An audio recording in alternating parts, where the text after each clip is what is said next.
आता आपण जे चारोटी ते डहाणू रस्ता आहे, तर तो जेव्हा घेतला गेला मग 1 किलोमीटरच्या अंतरावरती कासा आहे, जे भविष्यामधलं आता आपलं ज्याला आपण म्हणतो की तालुका बनणार आहे. मग ते 1 किलोमीटरचं गाव का वगळलं? त्याच्यामागे कारण काय राजकीय आहे किंवा जे 80% जवळजवळ तिथे अतिक्रमण झालेलं आहे, काय कारण असेल? नाही, ही जी योजना आहे ती डहाणूचं अपना बाजार ते चारोटी एवढीच आहे. पुढे कुंभमेळा आहे पुढल्या वर्षी, त्यामुळे हा रस्ता हा त्र्यंबकपर्यंत होऊ शकतो. आणि अतिक्रमण हे कुठलेही असेल, मग ते कुठल्याही रस्त्यावर असेल, जेव्हा रस्ता बनवणार त्याची जी रुंदी असेल ते अतिक्रमण काढल्याशिवाय रस्ता पूर्ण होणार नाही. ते अतिक्रमण काढायलाच लागेल. मग तिथे कोणी असलं तरी सरकार त्याला काही जुमानणार नाही, रस्ता मोठा असलाच पाहिजे. बरोबर आहे. आता जे डहाणू ते आपण अपना बाजारपर्यंत हा रस्ता माझ्या मते तिथपर्यंत आहे. मग त्याच्या पुढे थोडंसंच पारनाका, मला वाटतं एक 100-200 मीटरवरती, मग तो तिथपर्यंत घेणार का रस्ता? नगरपालिका तो पुढचा रस्ता घेईल. नगरपालिकेचे आधीचे मुख्याधिकारी होते वैभव आवारे, त्यांनी तो रस्ता मोठा करण्यासाठी काही कारवाई केली होती. तिथे पण थोडीशी कोर्टबाजी झाली होती म्हणून ते राहिलं होतं. पण सर्व नागरिकांची इच्छा आहे की तो पारनाकापर्यंत पूर्ण 30 मीटर व्हावा. आणि अपना बाजार ते उरलेला जो भाग आहे पारनाक्यापर्यंतचा, तो जरी PWDने पूर्ण केला नाही तरी नगरपालिका भविष्यात निश्चित पूर्ण करेल. मग साधारण हा रस्ता केव्हापर्यंत पूर्ण होईल? 1 वर्षभरात हा पूर्ण व्हायला पाहिजे. बरोबर. आणि हे जे बस डेपो आहे आपलं आणि जे सरोवर हॉटेल आहे यांच्यामधला जो ब्रिज आहे, हा केव्हापर्यंत सुरू होईल आणि केव्हापर्यंत याचं काम पूर्ण होईल? ब्रिजचं काम आत्ताच सुरू होणार होतं 2 महिन्यापूर्वी, पण काही कारणाने ते सुरू झालं नाही. त्याला डायव्हर्जनची सुद्धा योजना केलेली होती. तो ब्रिज आहे तो पूर्ण 30 मीटरचा असणार आहे. आता पावसाळा 2 महिन्यावर आलेला आहे म्हणून ते काही आत्ता ब्रिजचं काम सुरू करणार नाहीत. पावसाळ्यानंतर ब्रिजचं काम सुरू होईल. RKC कंपनी आहे, खूप मोठी कंपनी आहे, खूप अनुभव आहे त्यांना, त्यांच्याकडे यंत्रसामुग्री पूर्ण आहे.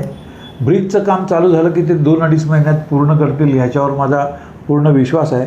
RKC कंपनीचं आम्ही मोठा प्रोजेक्ट म्हणजे दमणला जो समुद्र किनाऱ्याला 12-15 किलोमीटर जो रोड बांधलेला आहे तो RKCनेच बांधलेला आहे. उत्तम काम आहे. इथेही ते चांगलं काम करतील अशी मला आशा आहे. त्यामुळे हा जो ब्रिज आहे तो सुद्धा ते वेळेत पूर्ण करतील पावसाळ्यानंतर असं मला वाटतं. हे जे रस्त्याचं काम होतं त्याचं कॉन्ट्रॅक्टर कोण आहे? RKCच आहे. अच्छा. RKC डहाणू नगरपालिकेमध्ये 4 लेन 30 मीटर रुंदीचा रस्ता डेव्हलप करणार आहे. त्याच्यामध्ये जे रोड जो आहे ॲक्च्युली रोड तो 22 ते 24 मीटरचा असणार आहे. बाकीचं जसं ड्रेनेज आणि बाकीच्या गोष्टीसाठी आहे. नगरपालिकेच्या बाहेर चारोटीपर्यंत तिथेही अनेक ठिकाणी कॉन्क्रिटिंग आहे. काही अपवाद 2-4 वगळले तर तिथे कार्पेटिंग आहे. पण तिथेही हा जो रोड जो आहे तो 10-11 मीटर होणार आहे. आणि 15 मीटरमधली झाडं तिकडची काढायला त्यांनी घेतलेली आहेत. म्हणजे जरी रोडचं क्लासिफिकेशन 45 मीटर असलं तरी आत्ता 45 मीटर रोड काही ते डेव्हलप करणार नाही आहेत. पण 15 मीटरचा जो राईट ऑफ वे आहे ते आत्ता क्लिअर करून घेणार आहेत.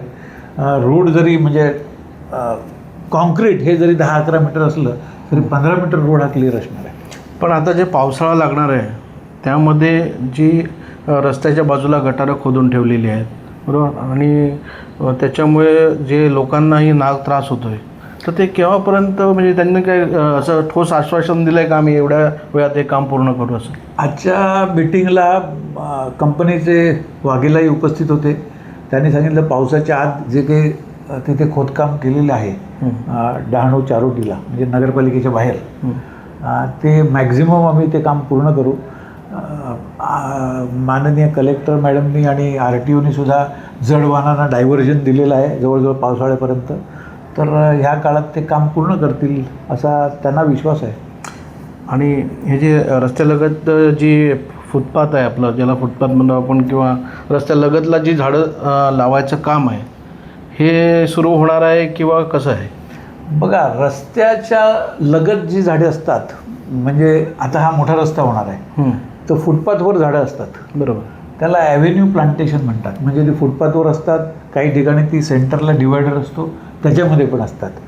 तर आता तुम्ही फरक लक्षात घ्या. पूर्वी म्हणजे 60-70 वर्षापूर्वी किंवा 100 वर्षापूर्वी तुमच्या रस्त्याला लागूनच झाडं लावायची. म्हणजे ते वड, पिंपळ, कडुलिंब होतं, चिंचा होती, अशी झाडं होती. ती झाडं अशी अनेक वर्ष जगणारी मजबूत झाडं, त्यांचा रूटसुद्धा डीप जायचे आणि ते शॅडो द्यायचे. कारण त्यावेळेला वाहतुकीचा प्रकार हा वेगळा होता. तेव्हा वाहतूक कशी होती, लोक चालत जायचे, बैलगाडीने जायचे, सायकलने जायचे, घोडागाडीने जायचे. त्यामुळे शेडची आवश्यकता होती. आता शेडची आवश्यकता नाही, रुंद पाहिजे रस्ता, चौपदरी पाहिजे. त्यामुळे आता जी झाडं लावणार आहेत ती अशी वड पिंपळासारखी किंवा कडुलिंबासारखी नको आहेत.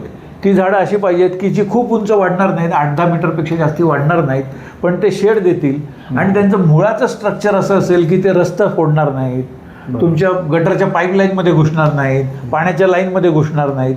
आणि तो जो त्रास होतो तो मग सावरणं फार कठीण जातं. म्हणून सिलेक्शनसुद्धा असंच करणार आहे.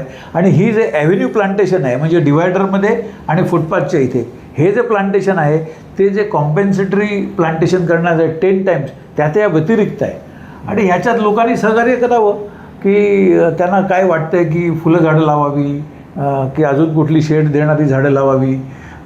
पण रस्त्यावर असल्यामुळे ते गुरं खाणार नाहीत, अशा प्रकारची झाडं असतील तर ते टिकतील आणि त्यांची वाढी चांगली होईल, रस्ता सुंदर दिसेल. पहिले एखादं वर्ष झाडं वाढत नाहीत तोपर्यंत आपल्याला त्याची निगा घ्यायला लागेल. तोपर्यंत असं वाटेल की अरे एवढी हिरवळ होती गेली.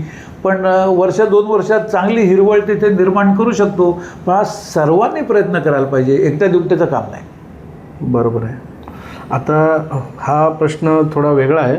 आता जे आपण पारनाक्याला जे रस्ता रुंदीकरण करणार आहे त्याबरोबरच एक तलावसुद्धा आहे बाजूला, त्याचंही थोडंसं साफसफाई वगैरे झाली तर लोकांना खूप आनंद आहे. आजच्या मिटिंगमध्ये त्यावरही आपले CO साहेब बोलले की जे ड्रेनेजचं पाणी तलावात जातं, अच्छा, ते तलावात न जाता दुसरीकडे वळवणार आहेत.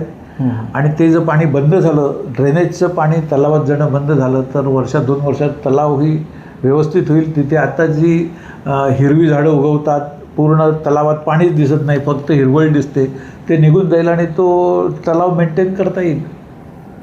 धन्यवाद आपण दिलेली माहिती. माझे प्रश्न नसून हे डहाणूच्या जनतेचे प्रश्न होते आणि तुम्ही खूप अशी चांगली माहिती दिली ज्यामुळे लोकांना याचा नक्कीच फायदा होईल. जय हिंद, जय महाराष्ट्र. धन्यवाद. धन्यवाद.